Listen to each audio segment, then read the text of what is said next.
Let's return to This Week in America. Here's your host, Rick Bratton. Welcome back, everybody, coast to coast, This Week in America. On the night of July 13th, 1966, Richard Speck broke into a Chicago Southeast Side dormitory, killed 8 student nurses in a murder spree that is still considered one of the most heinous and horrible in U.S. history. The brutal murders of 8 student nurses riveted America at a time when mass killings were rare, described by one reporter as America's first mass motiveless murder. The 9th victim is a look at the mass murder of those 8 nurses in 1966 and why the author, David S. Berman, believes that Richard Speck was completely innocent and framed for 8 counts of murder. David is a noted criminal researcher and investigator. His extensive and meticulous research presented in The 9th Victim has received national acclaim. Other areas of his research interest over the years have been the JFK Assassination, the lives and crimes of Alvin Karpis, John Dillenger, and other Depression-era outlaws. He's also extensively researched the Boston Stranglings of 1962 through 64 and the murders attributed to John Gacy. David S. Berman, author of The 9th Victim, How Richard Speck Was Completely Innocent and Framed for 8 Counts of Murder, is our special guest on today's This Week in America. David, welcome to the program. A pleasure to have you with us. Thanks, Rick. It's great to be with you. Looking forward to the interview and our conversation, and can't wait to lay out the foundation on how this rather unfortunate soul was just criminally framed for 8 counts of murder that he had absolutely nothing to do with. So, again, I'm looking forward to it very much. Well, I'm looking forward to talking about it. As you read the book, you find all of these things that, well, you're reading and hearing for the first time growing up through this period. You got the one side of the story, and you go into great detail and meticulously researched what happened and how this all came about. I very briefly touched on it. Let's go back to July of 1966. Just very briefly, what happened then and what got your attention to the point where you thought, this really doesn't make a lot of sense to me? Well, I first learned about the crimes when I was 16 years old in early 1980. And I read about the crimes in J. Robert Nash's book, Blood Letters and Bad Men. And I was so repulsed by the story that I developed a case of convenient amnesia for many years. But as I explained this in the book, but one day in 2012, I saw interviews of, the programs of Richard Speck, these crime documentaries, and I finally just said, just listen to it, and if you get disgusted, just turn it off. And right away, the alarm bells were going off. I realized that just about everything that was said on this documentary, which I have detailed, is pretty much bogus. I mean, a lot of stretches were made. And one thing that the documentary didn't say was that there were a couple of witnesses, Merle and Gardena Farmer, that testified compellingly, convincingly, that Richard Speck was in their place of employment, which was Kay's Pilot House, which was roughly 1.5 miles from the townhouse on East 100th Street. And that's where Kay's Pilot House was located. And what's interesting is that Merle Farmer and Gardena, they buttressed each other that the crimes that Richard had come in to their establishment twice that night. The first time, perhaps we'll deal with that later. The second time is the most important, because the woman who claims that she survived this vicious attack was a 23-year-old lady named Corazon Amaral, and she testified under oath that Richard had broken into the townhouse at roughly 11 o'clock on July 13th, but this can't be, because Merle and Gardena Farmer both said that Richard had went into their establishment where he was served a hamburger and a glass of water just a little before 12. midnight on July 14th, and that he was there until about 12:30. And what's so compelling about this is that when Mrs. Farmer in particular was asked, well, how can you know for sure? How do you fix the time? And she commented that a lot of the employees from the nearby factories will come in for their break at 12 o'clock and eat or have something to drink.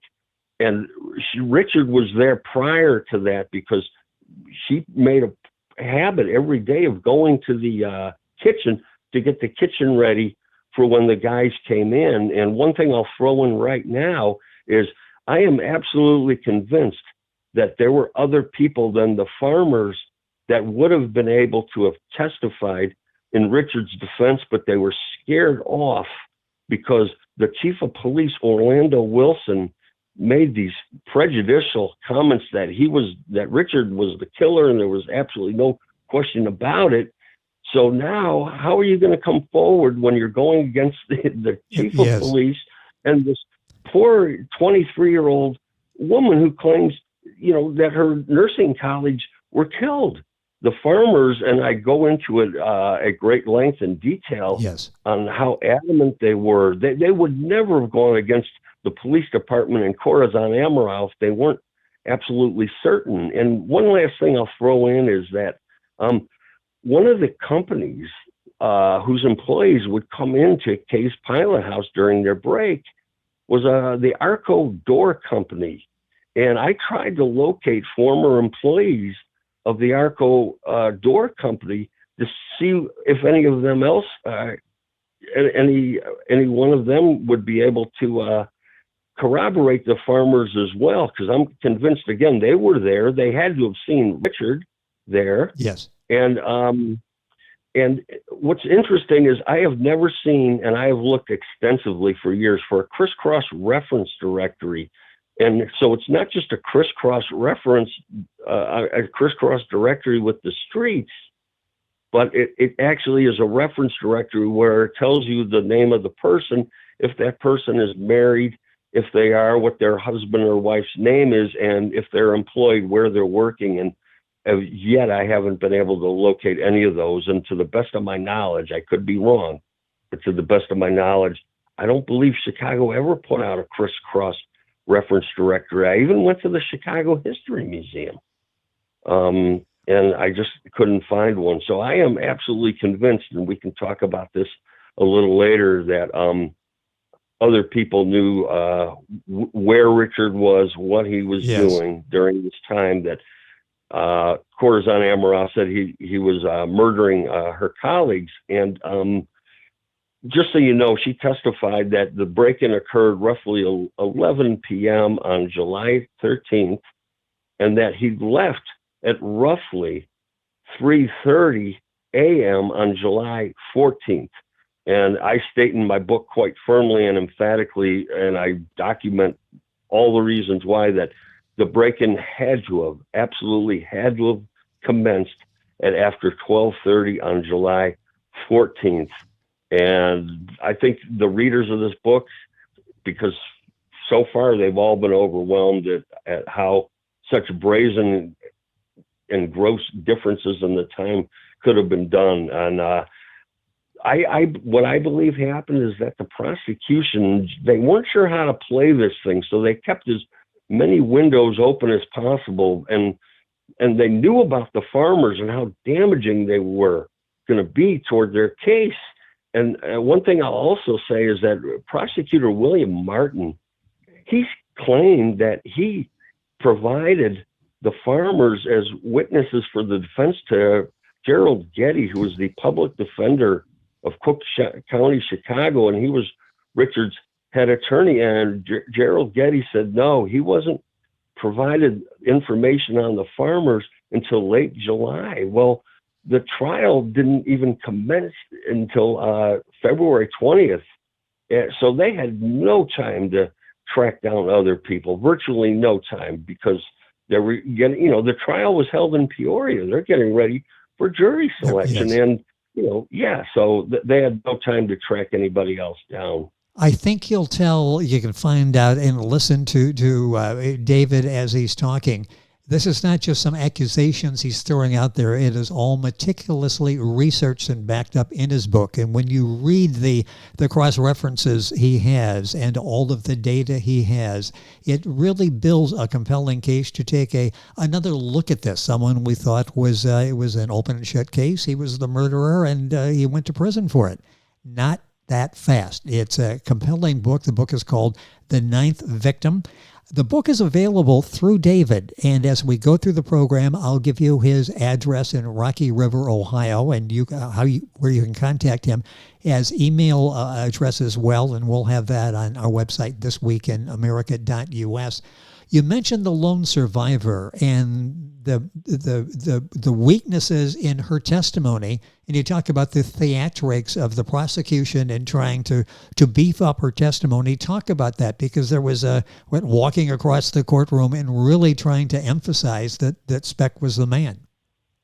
Yes, this is my opinion, and my opinion is backed up with solid evidence that they had absolutely no evidence against Richard, and they didn't present information that the police found that would have exonerated him and pointed to other parties. And we can go into that in a minute. But yeah, what Corazon Amaral did is, when Prosecutor Martin asked her to identify the victim, to pick him out, she actually got out of her chair, walked onto the floor, stood in front of Richard, pointed at him, and said, "This is the man." And as Gerald Getty said, the majority of the media people just immediately left the courtroom. They wanted to file this incredible testimony away. And I go into a little bit of detail about Corazon Amaral's testimony in the book. I don't really focus too much on it, just with regard to the identifications and things like that. The Chicago Tribune did a really good job. They actually published all of her testimony in 1967. I mean, I was able to read all of it, and the most pertinent parts of her testimony is what I relate to. And then, I also want to get into the, when we talked about theatrics, there were other semantics that were done, which I say in my introduction. One of the semantics was when an officer named Emil Geese testified. He claimed that he found Richard's fingerprints. He was one of a few fingerprint witnesses who testified. They brought in the door, okay? Here you are, this jury, Amaral testified on the second day. Now they see this door and this guy giving this just crazy description of how, and this is the other thing, he claims to have only found like 3 prints on the door. I mean, like if come on, there would have been a zillion prints, but yes. They bring in the door, and that was crazy. Then an FBI agent whose name I don't recall testified, and what they did was they brought in a diorama to assist Corazon Amaral through her testimony, and Gerald Getty was not happy. They protested and all this, and again, you're the jury and you're seeing this, and they did it all to make it look like it was official. And then the other thing was an officer named Huey Granaham, and I believe the other officer was Michael Clancy, who was in on the so-called manhunt, but I'm not positive. They brought in this huge file drawer with all kinds of files, and there's the press photographers, everybody seeing all this. Oh, wow. And they made it look like they really had an elaborate case when they had absolutely nothing. And as I said before, all the evidence that would have exonerated him, or at the very least would have demonstrated that there were other players, was who knows what happened. It disappeared, and I can go into that if not now, later on in the interview. It's just amazing what they did to this poor guy. He was definitely a dupe. Well, yes, and the individual topics that we're talking about, fingerprints, we could spend an hour talking about fingerprints, and you do it so well. You lay it out there, all the contradiction, it wasn't a clear case of, yes, the fingerprints matched, end of story, guy's guilty. That's not the case, and David does an excellent job in bringing it out and casting very serious doubt on the implication and the fact that Richard Speck was the murderer. Our guest on the program is David Berman. The book is The Ninth Victim. David's address is 22455 Lake Road, number A104. That's Rocky River, Ohio, 44116. And his email is dberman, BERMAN, 1326 at yahoo.com. That's a lot. I'm sure you don't have a pad next to you right now probably to write that down, but I'll give that to you throughout the course of the interview today. We will have it in the program description of this interview on thisweekinamerica.us or wherever you're listening to or watching this program, and you can get information on the book there and order it directly from David, and we'll give you that as we go through this. One of the other aspects that really captures your attention is the T-shirts and what you described as the shell games played with the T-shirts. Talk about that, because that was something that really implicated him and led to his guilt, but again, not so fast. Talk about the T-shirts. Yeah, well, the prosecution claims that they found 3 T-shirts that they used at the trial, or that they found, 2 T-shirts, and then they used another T-shirt. The sizes of the T-shirt were all 38 to 40s. 2 of them were from BVD, manufactured by BVD. The other one was manufactured by Hanes. Now, what's interesting is that it is claimed by Prosecutor Martin that they found a T-shirt on July 14th, and they identified it as a BVD 3840, okay? But when you go through the initial reports, police reports and the media, there were 2 and most likely 3 T-shirts that were found. One that was completely clean, and it did not belong to any of the victims. It was a man's T-shirt, and it was actually thrown onto like a clothes bin that they found on top of the clothes bin. And Gerald Getty, the public defender, and prosecutor William J. Martin are in disagreement as to where. Actually, Prosecutor Martin contradicts himself, and he does that a zillion times, and I've documented it all. But Gerald Getty said that the shirt was found on the desk on the first floor, and William J. Martin initially said there was one found on the floor. Well, was it found on the floor of the first floor, or was it found on the desk? And going through the reports, it appears as though that it was found on the desk. And another thing that I'll throw in right now is at the overpass at East 103rd Street, there was a pile of men's bloodied clothing that was found, and that conveniently disappeared. But now, so what we have here is we have 2 BVD T-shirts, sizes 38 to 40. The one that the prosecution found on the first floor of the townhouse, whether it be on the, again, Prosecutor Martin contradicts himself, whether it was found on the floor or on the desk, who knows? Because when he goes through the interviews later on in his book, he then later says that it was found on the desk. Again, he just contradicts himself.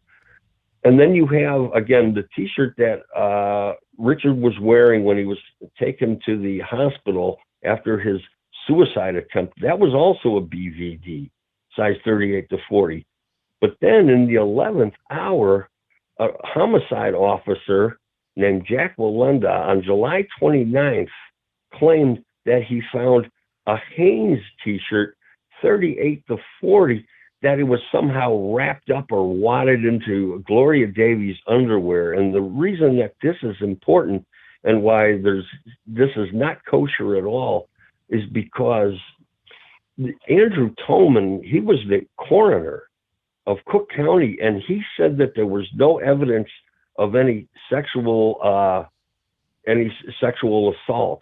And that's important because it is claimed that Richard had sodomized Gloria Davy.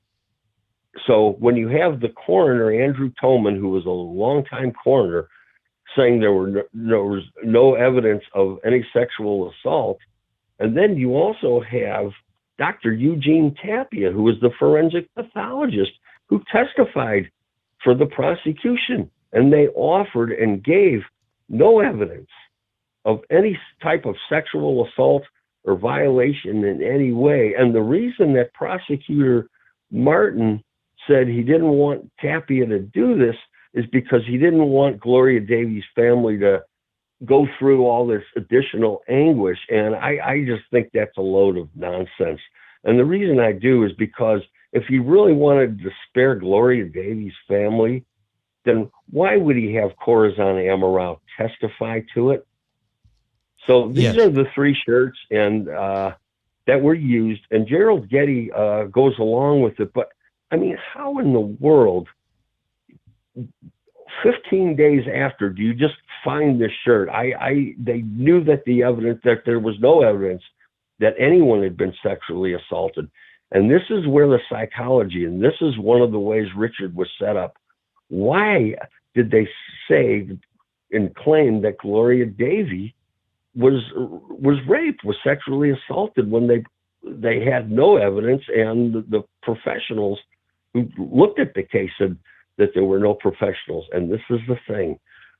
Richard's wife, who he was divorced from, was named Shirley, and Gloria Davy was said to have resembled Shirley very much, and that this is why Richard had treated her totally different and had gone, bonkers, and did this horrific act to her. And there's no proof, no evidence. And again, if it was really to spare Gloria Davies' family, the additional grief, they shouldn't have had Corazon Amaral testify to it. And I think it was also done because Richard did note the similarity in Gloria Davy. He talked about that with his psychiatrist, with the Cook County, Dr.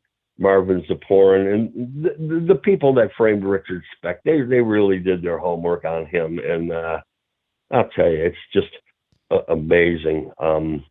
It's just amazing. I mean, it's not only terrible what they did to Richard, but it's terrible what they did to the nurses, because, as I say in the book, I have two sources.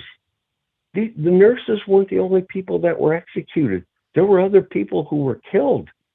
And one of the people, when I agreed to meet with him and his friend who knew more about it, as I say in the book, they didn't meet me. I'm sure when this one fellow told his friend about me and he arranged for us to meet, we were going to meet on the north side at a bar and grill. I'm convinced that this man had a severe verbal reprimand from his buddy who knew more about the others that were killed. Because a few days later, as I say into the book, I ran into the guy who initially told me about it. And as soon as he saw me, he did an about face and walked away at me at rapid pace. He was scared. Well, death threats is something that you hear about or read about so frequently during David's book. And if you take the T-shirts, for example, as one element, and you're thinking, well, maybe there was some justification, maybe that was just an anomaly, then you read another element that goes against what we knew, what was presented, then another element, and suddenly you're realizing there's more to this case than we realized as this was unfolding during this period back in Chicago in 1966. Let's go back to that, to the initial press report. This is Chicago Tribune. Several things that jump out there that you talk about in the book. One is the timeline. We'll get to that in a second. But the other is when the first edition published has 7, not 8 nurses were strangled. Explain that. I'll tell you, I thought I thought I was like in another world when I read that headline. It just totally blew me away. How could there have been 7 nurses that were the headline said 7 nurses strangled, and how could this have been done? And the article further states that an officer named Daniel Kelly was cruising the car down East 100th Street when a woman came running from the house, getting his attention. And everybody knows that Corazon Amaral was said to have been standing on a ledge outside of the 2nd floor. And there were 2 other people involved, and that was Betty Windmiller and Robert Hall, who were neighbors. And obviously they weren't called to testify either. But getting back to the question, I realized that this article had to have been written prior to the crimes having been committed. And this is the reason why. Number one is that I know, having delivered the Plain Dealer back in the 70s and for a little bit in the early 80s, that the newspapers wouldn't come to my stop until 5:30, and I knew some people that would get their papers at 4:30. So how can this morning newspaper say that all this happened at 6:25?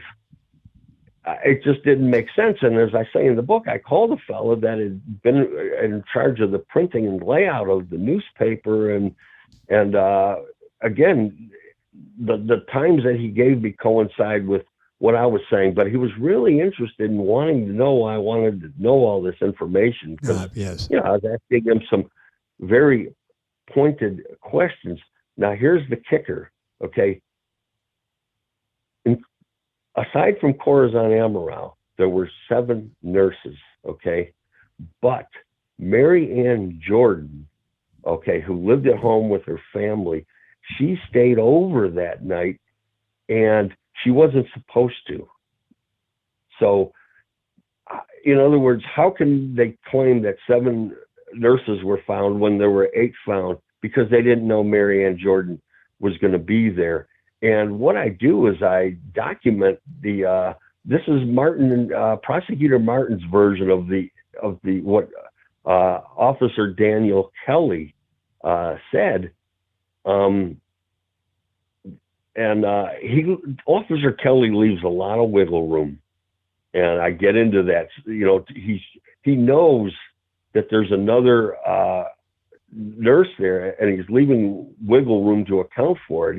He says, "This is 7. This is all we know about at this time." I'm like, "What do you mean? We're in the townhouse." Yes.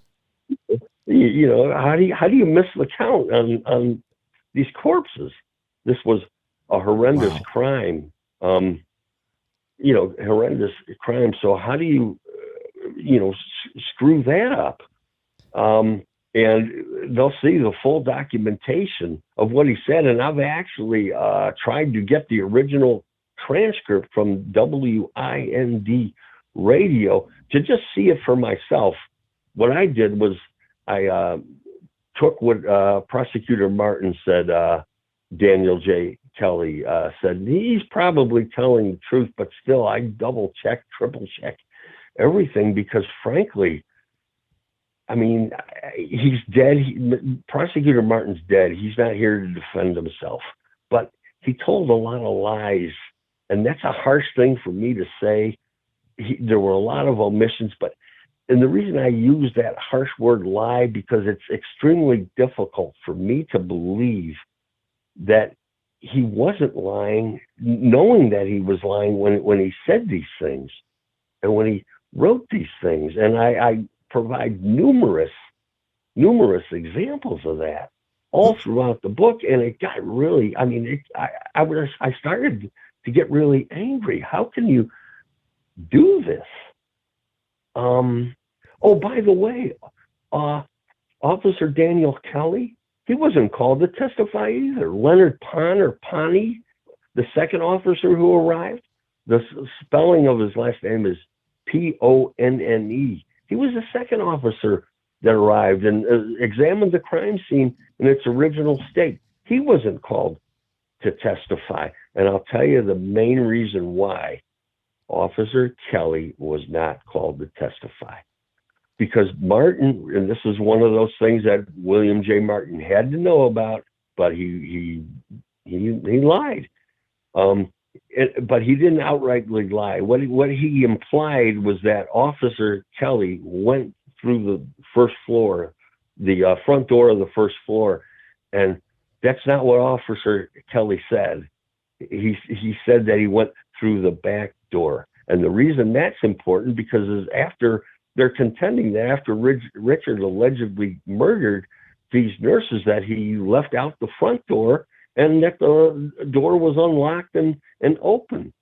And the reason that's so important is because Judy Dykton, who was a student nurse who testified, she and Corazon Amaral go along with the story that Judy heard Corazon Amaral screams, and she went in to comfort and console her, but she couldn't have. The door was locked, and I have all the reports that will demonstrate this. And Mrs. Bison, again, wasn't called to testify. And again, I'll remind the listeners that the two other people who could have testified that would have been so damaging to the prosecution were Mrs. Betty Hall and Mr. Robert Windmiller. These were the people that were on the street. And Martin and Brio, Dennis L. Brio, he's the co-writer, and I'm not too thrilled with him, but he's just like a professional writer. And what I believe happened is Prosecutor Martin just gave him this information and said, write a book about it, yes. But yeah. There is a long list of people that David lists that had valid information, pertinent information that were not called. Again, as you read through the book, the ninth victim, Richard Speck, was completely innocent and framed for 8 counts of murder by David Berman, our guest on the program. It will bring things in a whole new light. It's all information that David has thoroughly vetted. He's gone through. In some cases, almost like he's trying to prove what he found not to be accurate. And he goes back and he finds, no, it's hard to believe, but this is exactly what happened, and it was not reported that way. It's all laid out in the book. Now, I'm going to give you David's address again and his email. You need to contact him for a copy of the book. It's David Berman, Berman, 22455 Lake Road, number A104, Rocky River, Ohio, 44116. And David's email is dberman1326 @yahoo.com. You can order the book there. You can get information on the book and ordering it by getting in touch with David through the email there. The book is $45. That also includes the shipping and handling. It is a massive book that has all sorts of evidence. Once you start reading, you'll be shocked, you'll be appalled, and you will not be able to put the book down to wonder how this could happen in this country, a miscarriage of justice like this. And again, I'll give you David's information a little bit more as we go through the program. I was caught by that timeline. And it's interesting, an old paperboy delivery boy busts them on this. The fact that this was cutoff time for the morning paper you talk about is 1, 2 o'clock. That's standard, and that's usually if they hold the presses for something. Bodies found at 6:25, yet they're reported on. Just one of the many inconsistencies in the Speck case. I want to shift and talk about the Shipyard Inn now. That's where Richard checked in, dollar amounts, the fact the money that he had doesn't really seem to make sense with the money that he should have had. Talk about that aspect of it and the testimony and why this really doesn't ring true. Okay, real quick, I just would also like to say that the Chicago Tribune did put out a second newspaper that day. And I go into detail with the whole thing. I spoke to a native Chicagoan who actually had I almost said plain dealer, had a Chicago Tribune route in the in the late 60s and in the early 70s. The man was roughly 10 years older than me, and it's just amazing because at the database, they don't even account for the second newspaper. But then when you go onto the microfilm, and again, I explain all this, it just blew me away. But yes, this is one of the most interesting things. According to prosecutor William J. Martin, Richard, the intended, they're saying, reason that he went into the townhouse is he needed money, to get to New Orleans, which, obviously is ridiculous. But the main thing is that they're claiming that Richard stole $21. Okay. Now, what's interesting is earlier that day, Richard's brother-in-law, Gene Thornton, came to the National Maritime Union Hall, okay, and he gave Richard $25, okay, 11 of which he spent for his hotel room and his key, and that he won back playing pool. Okay, now we know that he had a few drinks that night. We know that he had a hamburger with a bag of chips and a glass of water, okay? And he also had some spare change left over in his pockets. So what interested Richard's psychiatrist, Dr. Marvin Zaporin, was, well, wait a minute, that would have left him with probably they estimated it would be about $28. And even if you want to just say, hey, let's go even lower for the sake of an argument, $25, $24, minus the few dollars that he spent, okay, he still would have had over $20. He only had $14. Okay, so where is all that other money? Yes. And then where is the $21 that the prosecution claims Richard stole from him? He doesn't have any of this money on him. And the warden of Cook County, Jack Johnson, expressed an interest in this. And I don't know exactly what happened, but Dr. Zaporin, after he wrote his book, he was fired. He was let go. He was the psychiatrist at the Cook County jail, and he was Richard's confidant. And it's possible that he was let go because this was really important evidence that would have demonstrated Richard didn't even have the money, for God's sakes. It's another one of $28. He would have had almost $50 minus a few dollars that he would have spent. I'm sorry, go ahead. No, yes, and you total all that up, and here's another element that just doesn't add up as you're going through and you're learning exactly what happened and the money that he had, the money that they thought he had, and that was entered into the public record. It's just fascinating. All of these elements end up to the conclusion, the title of the book, The Ninth Victim, how Richard Speck was completely innocent and framed for 8 counts of murder. You talked about this before, and I wanted now's a great time to go back to this. Talk about other people were killed in order to facilitate this cover-up. Can you talk a little bit about this and how that transpired and how many? Okay, I don't have a count, okay?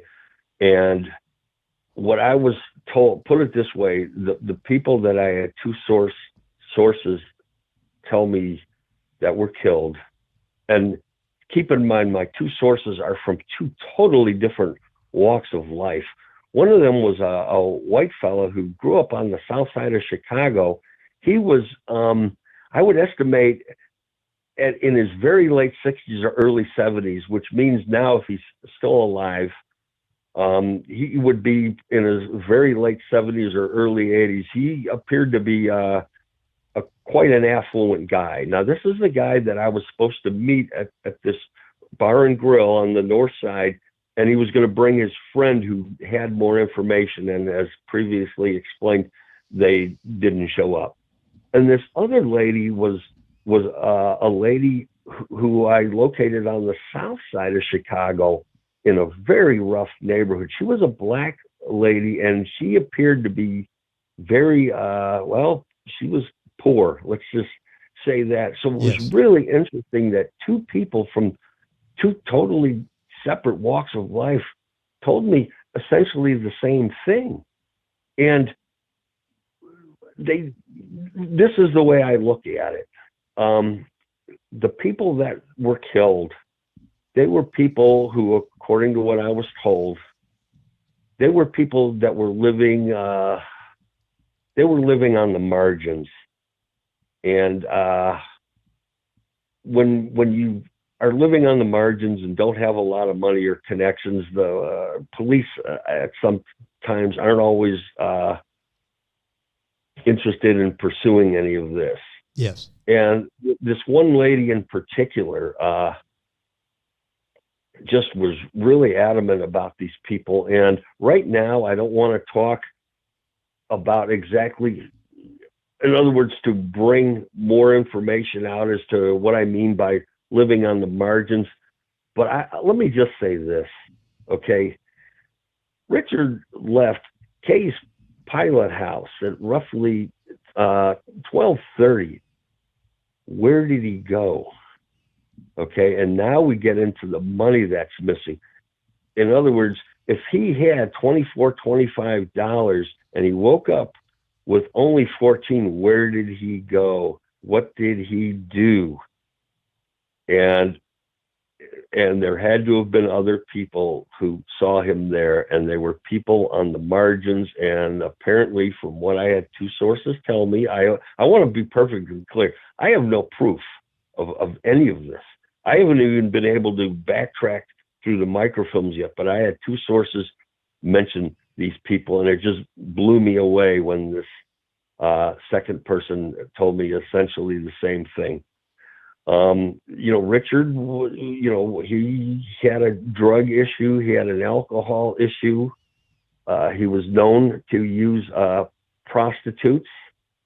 And that may have been where some of the money went, if he only had $14 left.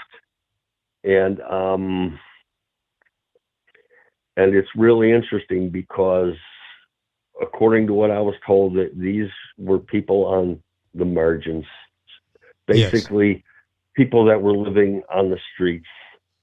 And we know that we have, unfortunately, here a two-tiered justice system. And I can't give you a tally. I mean, but my understanding from what they told me is that this didn't happen in a vacuum. It happened over a period of time. And, Police Chief Orlando Wilson, when he made this affirmative statement about Richard's guilt, his sole guilt and responsibility, that there was, without a doubt, without a question, I mean, people were scared. Thank God the farmers weren't scared. Yes. And when you're a vulnerable person and you don't have a lot of money, if you're a little bit shady yourself, well, they can just kill you. And unfortunately, a lot of people don't even care. And that's just the way it is.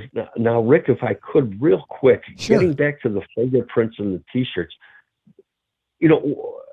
I've said that, not only did they not have, the prosecution not have any evidence of Richard's guilt, but they got rid of, or the evidence disappeared, which would have exonerated. Another example is there were at least 5, perhaps 6 fingerprints that were found on a glass that did not belong to Richard. Now, the reason that this is important is these fingerprints did not belong to any of the nurses or any other of the known people that were in the house. And what is so significant is, where do you think that glass was?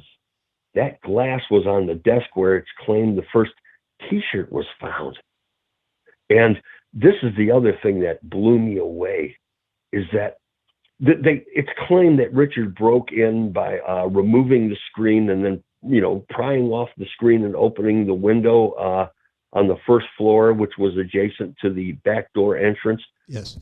And sure enough, fingerprints were found there as well.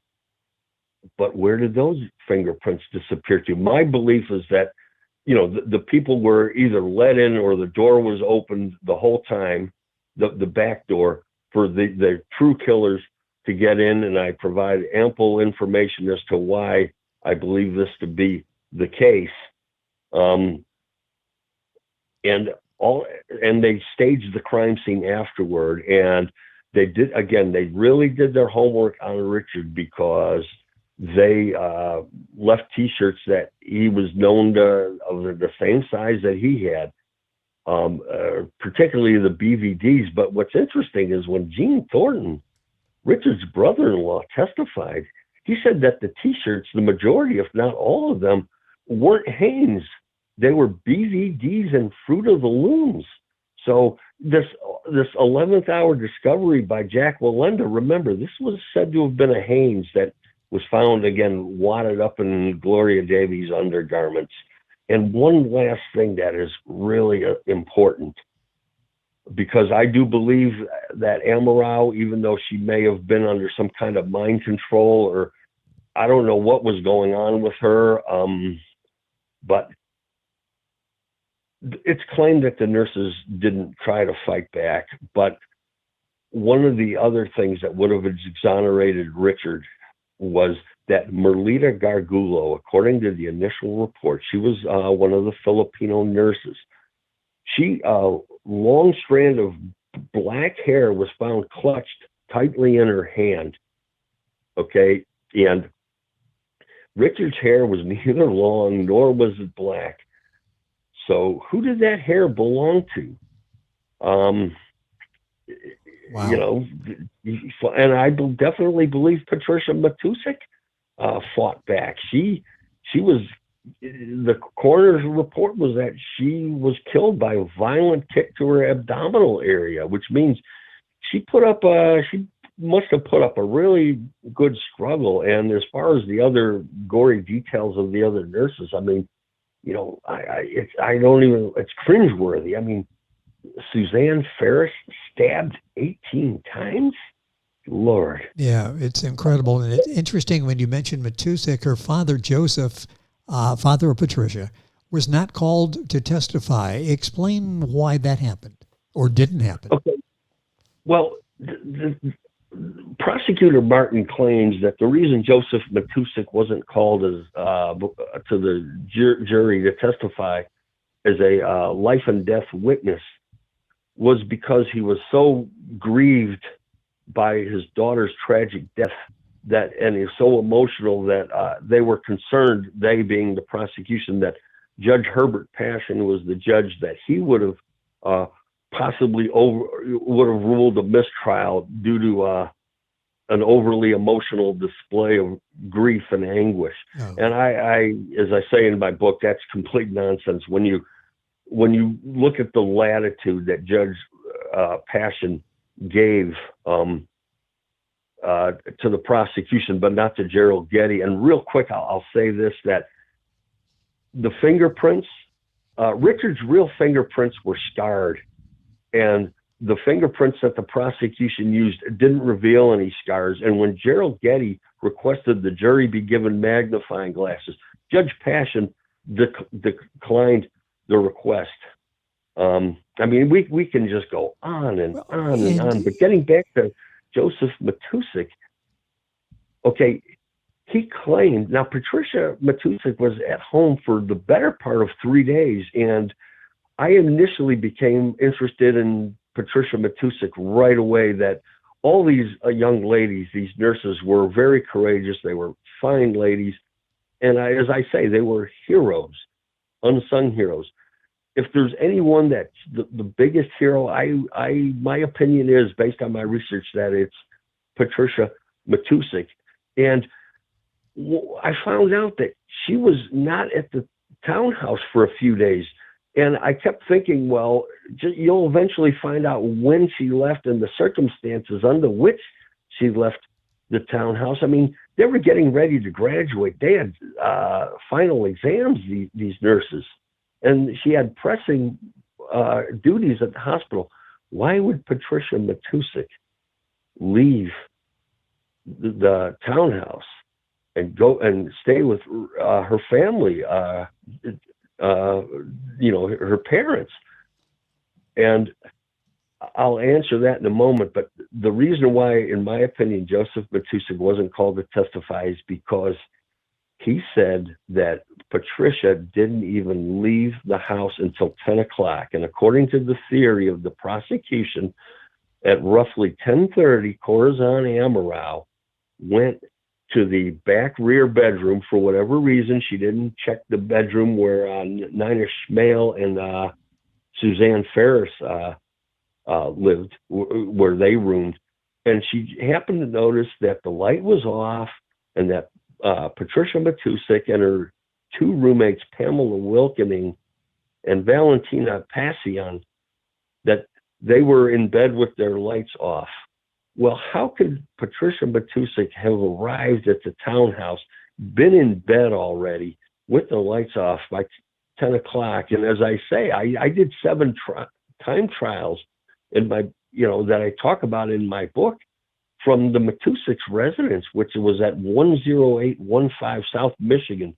The building where the Matusiks lived is no longer standing. And Mr. Matusik had a tavern, and then the family lived above the tavern. And there's really only one way you can get, which I explain in the book, from the Matusik's house to the nurse's townhouse. And the average I came up with was 10 minutes. But what I say in the book, though, is that there were times when I was going over 50 miles an hour. And when you're on West 103rd, that's the area that takes you from into the east side, and it takes you across the freeway. That whole speed limit is 35 miles per hour. And as necessitated by traffic flow, there were times when I was going over 50. And yes.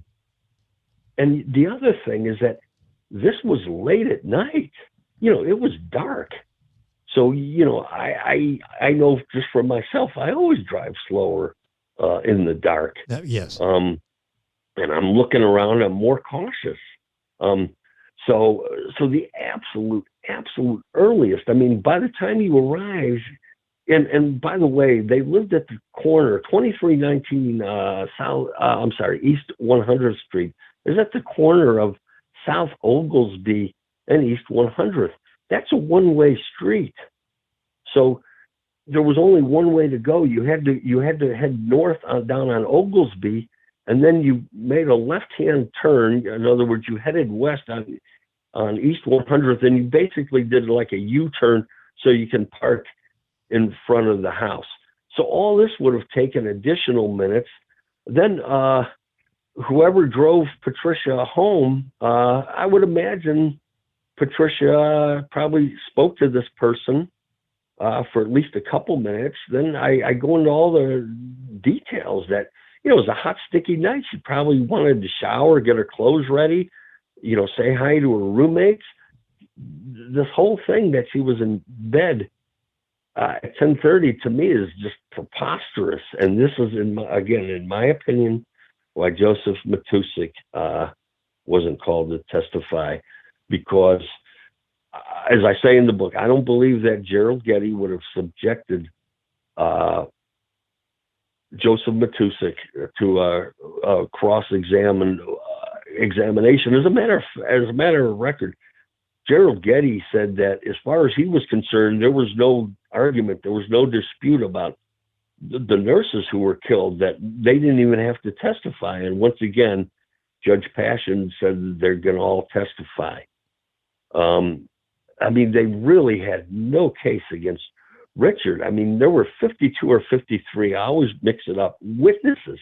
And nobody of any real significance even testified. You've got only one police officer who actually was involved in the investigation, and that was Jack Walinda, the homicide detective that you talked about earlier. As you go through all of that, it's like, how could they get a conviction with this really, really inadequate prosecution. Yeah.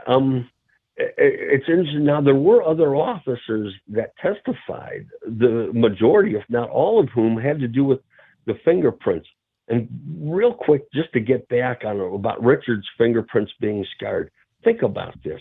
We are told that Richard Speck was a fugitive from the law in two different municipalities. That's Dallas County and Monmouth. I can't remember what county that is in Illinois.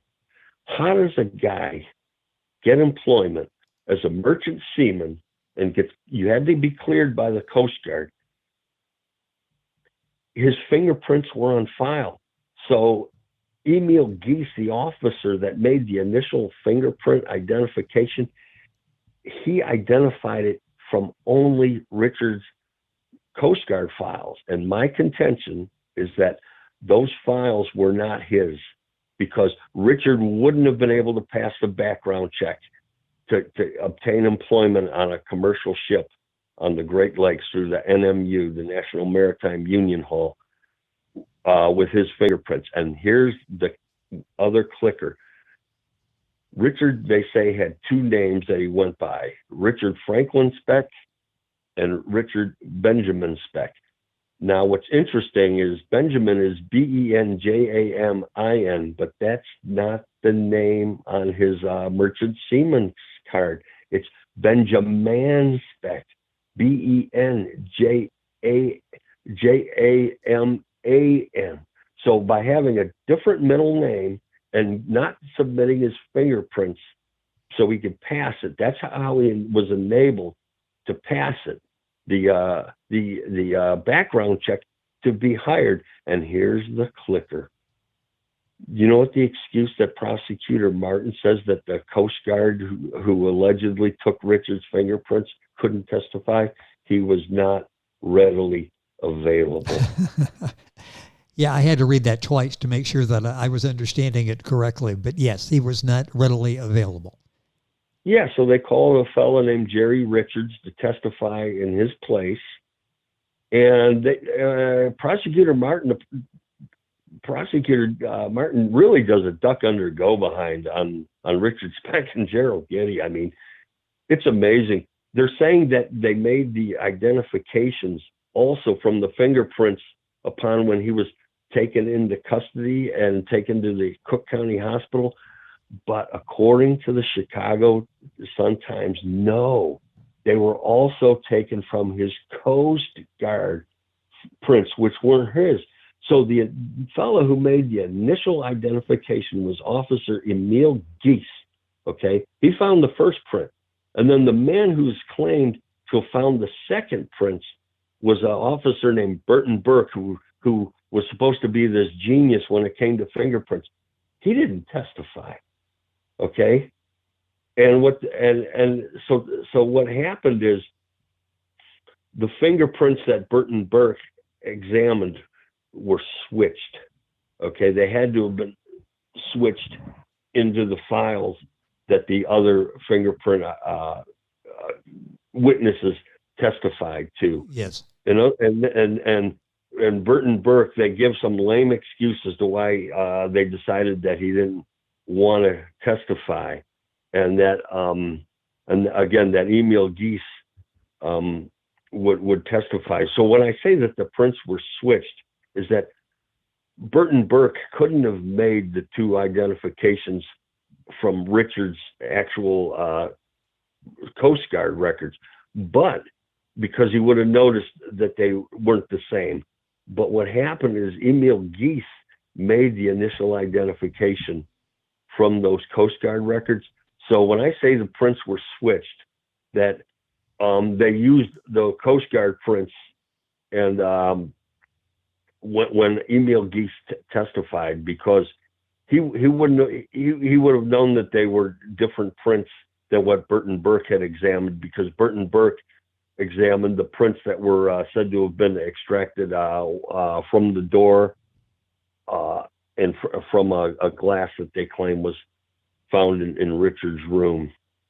So they really did a duck under go behind, and I know that was I know, and it's a little confusing, but I lay it all out.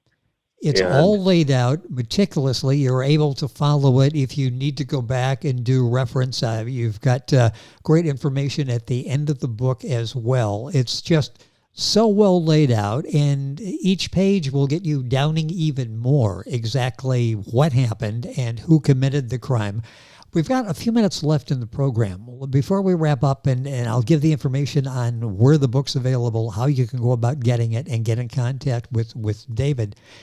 There really wasn't any evidence there. They were able to get the conviction. Talk about Speck's demeanor during this whole process, his attitude towards everything, and ultimately what happened to him. Okay, well, Richard, as in my opinion, proved that he was an MK Ultra victim when he was in the Texas prison system, and most likely the Dallas County Jail. And for people who think that this is ridiculous, they need to be reminded that Dr. Lewis Jolyon West, one of the most, I don't know what to say, I mean, sinister practitioners of this type of torture, we know for an absolute fact that he was at the Dallas County Jail when Richard was there. Because remember, and I document all this from the New York Times, and of course I could have documented umpteen sources, but he was this psychiatrist that was seeing Jack Ruby.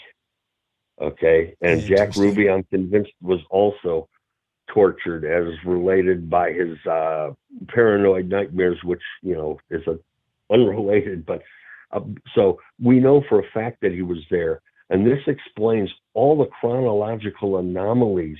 I believe that Richard's torture began after his arrest in the fall of 1963. And the reason I have to say the fall is you will find out that there are 3 reported times when Richard was actually sent from the the Dallas County Jail to the Texas State Penitentiary in Huntsville. I mean, it's just completely crazy. So where was Richard during this allotted time? One other thing that I want to say is when Richard got out of prison, he got a job with the Patterson Meat Company. He was employed there for roughly 3 months, and he had 6 auto accidents.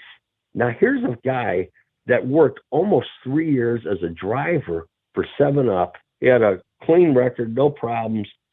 All of a sudden, he gets out of prison and he gets into 6 auto accidents. He can't drive. In roughly 3 months. Wow. He had a hard time focusing and concentrating. And one other thing, just in case the listeners still aren't convinced that he was an MK Ultra victim, Richard had a rendezvous. On May 3rd, he had an acute appendicitis when he was working aboard the Clarence Randall. This was a ship on the Great Lakes. And he was taken to Michigan for an emergency appendectomy. And this is where he met a really fine young lady named Judy Lockanemi, who he developed a relationship with. And she was so good to him and so wonderful to him that they continued corresponding even when Richard went back to work. But then when Richard was fired from the Clarence B. Randall, he called Judy, and Judy said to come up and see her. So he went up to see her, and Judy made an interesting observation that Richard seemed different this time. He was still a kind, gentle guy, but he was different, and he had, she uses this word, a hatred in him. Now, this is what's interesting. I have checked every record I could. When was he released from this hospital? I'm having a mental blank as to what the hospital was, but I can't find the date. And as you'll see, Prosecutor Martin and his co-writer Dennis Brio leave all kinds of space for unaccounted time. They're implying and inferring something, but not deliberately saying. And I go into all the detail, all this unaccounted time. And I'm convinced that when Richard was, I believe the hospital was in Hancock, Michigan, by the way, but when he was recuperating, I am convinced he was visited by his MK Ultra handlers, and whatever torture was administered to him, he went back to work, and I'm sure he had a difficult time working. They said he was drunk and started a fight, but as I say in my book, Richard, he had a lot of help in the hiring process, and I'm convinced he had a lot of help in the firing process as well. It's just an amazing story, and he was convicted of the 8 counts of murder. What consecutive terms, 50 to 150 years after the electric chair was ruled unconstitutional at the time, and died of a heart attack at age 49 in 1991. Am I missing anything? What was his attitude after he was convicted, the time he spent in jail? And I don't have a whole lot of time here, but there were reports of jailhouse confessions and erratic behavior. What's your take on that?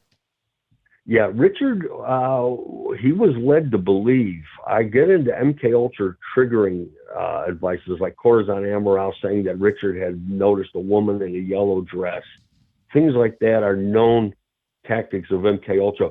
So Richard, for a variety of reasons, was led to believe that he had somehow committed these horrendous acts. And he just had this very low self-esteem. I'm just no darn good. I'm just worthless. I did this terrible thing. He was saying these things to Dr. Zaporn, and he really allowed himself, it's really sad, to be degraded.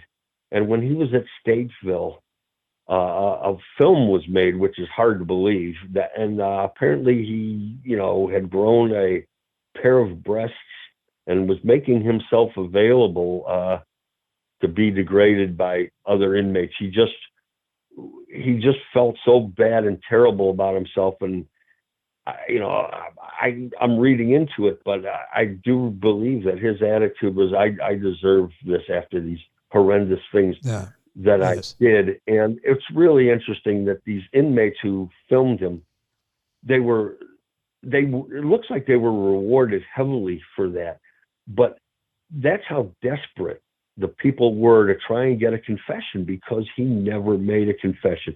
And when you're on drugs, and apparently they were doing cocaine, filming in a maximum security prison doing, I guess he's just trying to brag in front of these guys. Yeah, it just wasn't their night, and yeah, I killed her, and she did this, and it's so funny. It's not funny, but it's just bizarre, because how can you believe this testimony when let's say you, for whatever reason, believe Corazon Amaral, nothing happened this way. Yeah, he says, and then I offed her, and then one girl spit at me, and it's just, oh my gosh. It's an amazing story, and in just a few minutes here, we'll give you all the information on David, so you can buy the book, you can converse with David, correspond with David, get information on the book. Why do you think this happened? Why did these young women lose their lives, and who do you feel was responsible? Well, based on everything that I discovered in Texas as well as in Chicago, this was a military intelligence operation. The initial fellow, who I refer to him being John. I'm sorry, I can't even remember, John or Joe. I'm having a mental blank. But his friend, who I was supposed to meet along with both of them that night, told him that he had found out from his contacts that it had to do with drugs.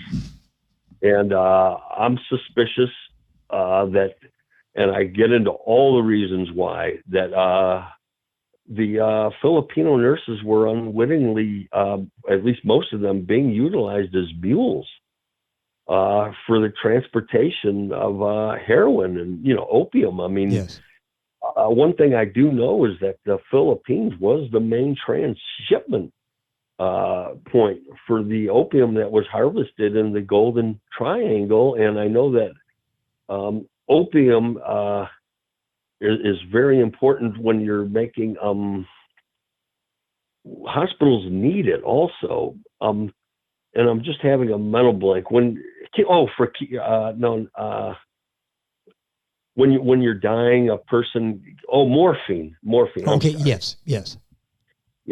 And I also believe that there, due to what I was told about other people that were killed, that there were persons that were being mistreated at the hospital. And I get into all of that. And I go, this hospital was a crazy freaking place. Let me tell you. Oh, yes. I mean, this director of nursing, Josephine Chan, there was a nurse who graduated in 1963, and her mother wrote a complaint to the Daily Calumet, and something commenced at that hospital in 1962. And Josephine Chan issued a directive to this lady's name was Rita Bison or Beeson, Bieson, and she issued a directive in 1962 that if any of the nurses needed to see a doctor for any reason, that it had to be through the hospital. And now, what's interesting in the Daily Calumet is, I believe that they were saying that in other words, Mrs. Beeson was, the letter said that they could see their family doctor, but I believe what Josephine Chan was saying, that they couldn't see a doctor. Yes. And to corroborate that even further, there was an administrator there at the hospital named Clara Dorothy Schaefer, and she was at odds with the administration, and she was let go. And I get into all of this. There was some really bad stuff going on in that hospital, in my opinion, and some people resisted. And I hate to say it, but I definitely believe that Josephine Chan was behind whatever was going on.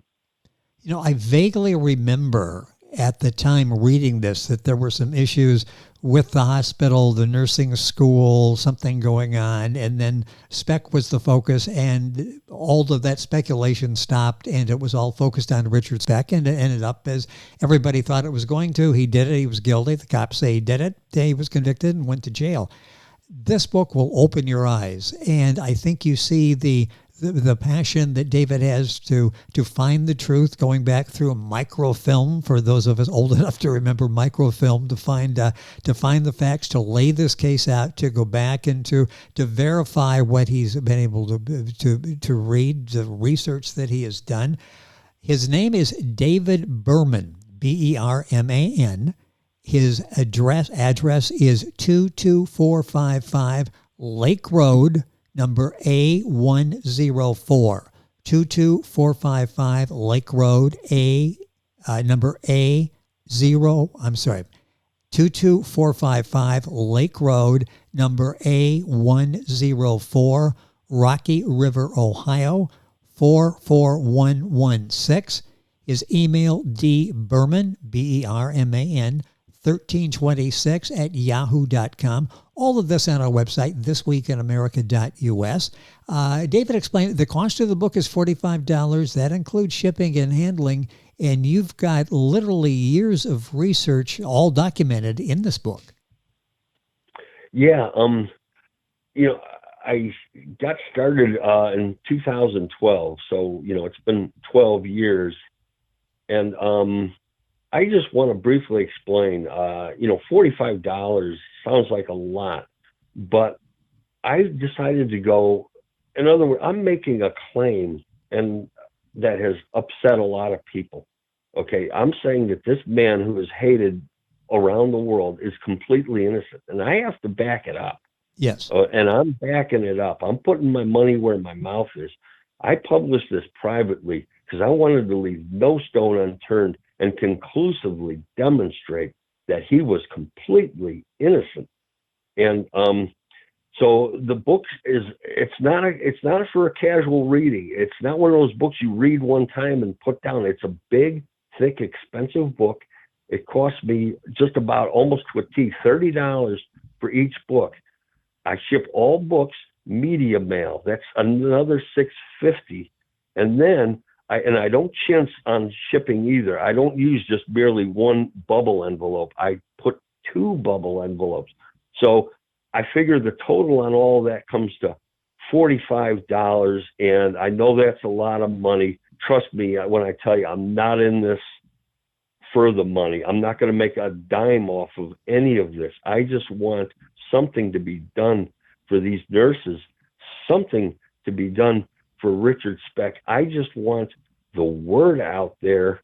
And I've given many books away to people in the media. I've spent thousands and thousands of dollars of my own hard-earned money to do this because I wanted to do it right.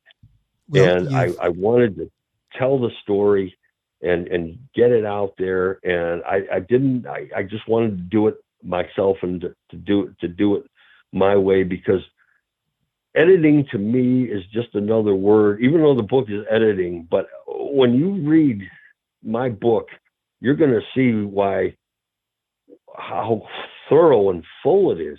Editing in some ways is just another word for sanitized. And that's exactly what Prosecutor Martin and his co-author, Dennis Brio, their book is, to say that their book is sanitized would be an understatement of cosmic dimensions.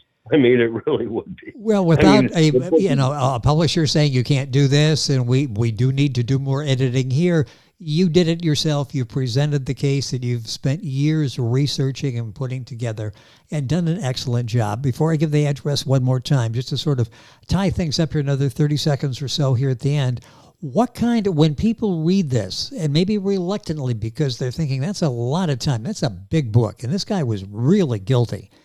Once they read it, what kind of response are you getting? Are you making progress in opening some eyes to this injustice?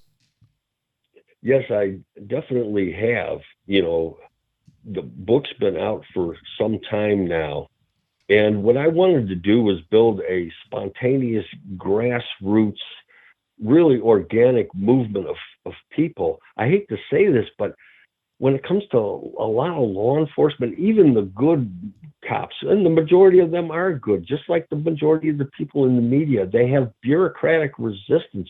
They don't want to do anything like this, to cover a story like this, because it makes the city of Chicago look really bad. But I just want people to know I love the city of Chicago, and I'm just really dispirited at what's happened to that city and the nonsense that's going on in that city that has been going on for many years wouldn't be going on had Richard not been framed for murdering these nurses, and had these nurses had they lived.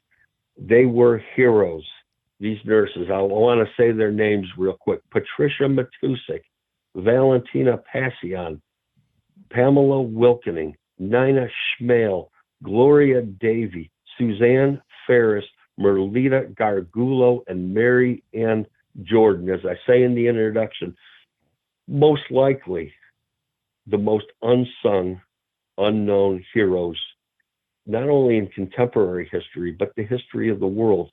Millions of lives were destroyed, not only in Chicago through the rampant drug trafficking and the crime wave, but just as us, as I say in the introduction, this changed everything. We became afraid of each other. We became afraid of our neighbors. Yes. We no longer trusted each other.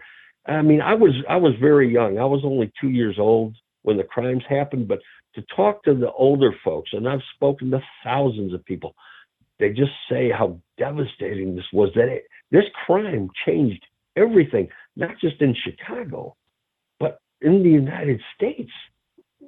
And everybody just became fearful and paranoid. And anyone who didn't look like you or dressed the same, you got scared. Well, you do an excellent job. I didn't mean to interrupt there. Finish that thought. I was just going to, before that, I was just going to say, in the introduction, you do an excellent job explaining that, putting this in its society perspective. Yeah, it's just really sad. I mean, I went to some pretty rough neighborhoods on the south side of Chicago because I wanted to hear the story not just to see what they knew about the murders. I wanted to know about what was going on now, and I wanted to explain why so much of it was going on, and I would explain the plight of the nurses as best I can. And I certainly don't know everything about them. Of course, I didn't even know them, but that things would have been different. These young ladies, they were the quill. They were the best that America had to offer. And I really want to see Chicago and the United States make a comeback. I mean, I want to see something done for their memories again. I didn't know them. I didn't know Richard Speck. Something just needs to be done. I'm not a hateful guy. I'm not looking for vengeance. I'm not looking to prosecute anybody. I just hope someone will come forward and finally just tell the truth with what they know. And I do believe there are people out there, as I know, I've met a couple of them, Yes. that know the truth.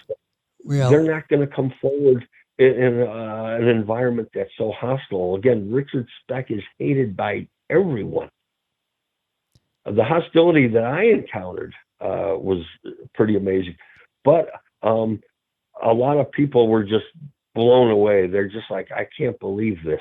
I didn't mean to make such a long answer before I gave you a direct answer. But yeah, the people that have read the book, they're just very impressed, and they all want to know what my training is and my background. And I have no formal training. I'm a forensic researcher. My mother was a school teacher and a college administrator, and she taught me at a very young age to be thorough and to do a good job and to do it right. And for God's sakes, whatever you do, always be truthful in your interactions with other people. Well, just tell the truth. She would be proud because you have done that. And if you read it and you're thinking, boy, it's going to take a lot of convincing for me to change my attitude on Richard Speck, get ready to have your attitude readjusted because it's laid out so well.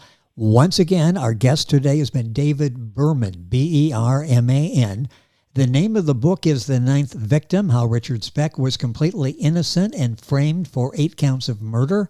His address is 22455 Lake Road, number A104, Rocky River, Ohio, 44116. His email, dberman1326@yahoo.com.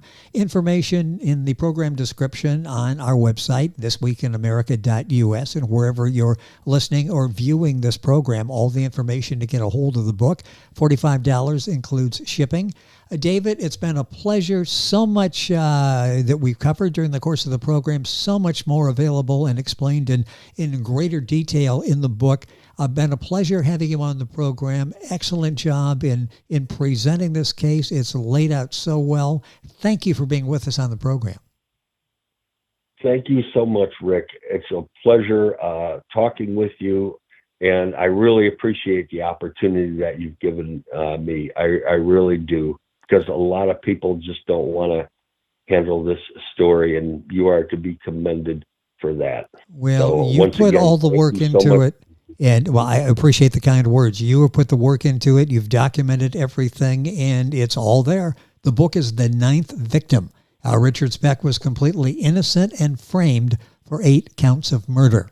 And again, all the information available at our website, thisweekinamerica.us. Name of the author again, and our guest, David Berman, Berman. You're listening to This Week in America, and we're back on today's program right after these messages. This Week in America is online. You can visit our website, thisweekinamerica.us. Scott Pinkerton, Associate Producer of This Week in America. Jay Anderson, Segment Producer. Ben Watson, Webmaster. Otto Bechet, Director of Engineering and TV Production. This Week in America produced and is a trademark of Blue Funk Broadcasting, LLC. For information on all of our guests and to listen to this week's show, our website again at thisweekinamerica.us. And I'm Sean Bratton, Executive Producer of This Week in America.